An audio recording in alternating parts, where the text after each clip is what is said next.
Құрметті менің подписчиктерім, достарым, кім мені қарап отыр? Қош келдіңіздер менің каналыма. Бүгінгі видео тоқ және кернеу жайлы болады. Екеуінің айырмашылығы бір-бірінен. Қашан пайда болады? Бізде розеткада тоқ қашан пайда болады? Кернеу қандай? Соны қарастырамыз.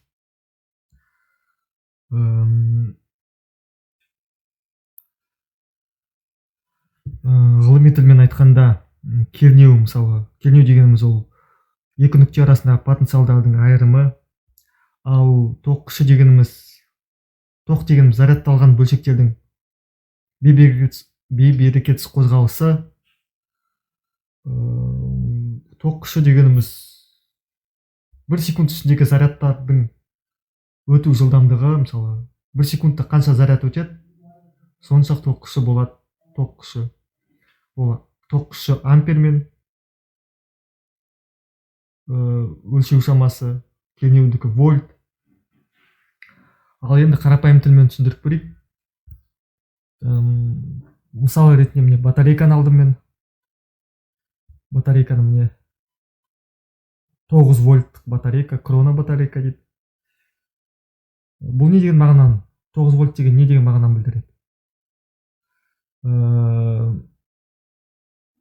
Тоқ күші плюстан минусқа қарай ағады. Заряд минус плюстан минусқа қарай ағады. Бұл не деген сөз? 9 вольт деген не деген мағынаны білдіреді? Плюс жақта электрондардың саны 9-ға көп деген мағынаны білдіреді. Плюста мысалы 15 электрон болса, қарапайым тілмен түсіндіргенде, плюста 15 электрон болса, минуста 6 электрон болады. Егер плюста 100 электрон болса, минуста 10 электрон болса,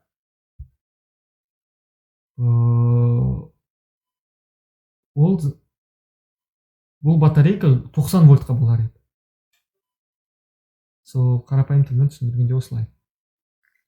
Ал тоқ күші дегеніміз қарапайым тілмен түсіндіргенде, мысалы секундына тоқ күші бұл батарейкада қашан пайда болады? Бұған бір тұтынушыны қоссақ қана, мысалы лампочканы, шамды қоссақ, 9 вольтқа арналған. 9 вольтқа арналған.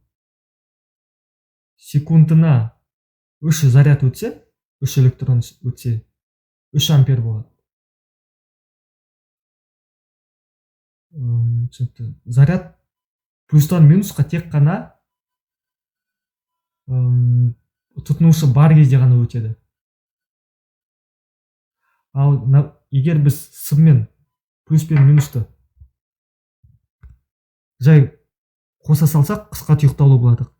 Онда электрондар тез жылдам, өте жылдам қозғалады да батарейка жанып кетуі мүмкін. Сондықтан олай істеуге болмайды. Енді розеткада бізде 230 вольт бар. 230 вольт. Қазір тоқ күші, міне есептеп отыр. Тоқ күші міне жоқ, нөлге шамалас. 0. Тоқ күші розеткада пайда болу үшін біз тоқ күшіне розеткаға тұтынушы қосуымыз керек. Тұтынушы ретінде мен нені алдым? Обогреватель тен 1 киловаттқа примерно 900 ватт. Қазір бізде қазір қоссақ біз розеткаға 3 ампер болу керек. Тоқ күші жүйеде 3 ампер болу керек. Розеткаға қостым.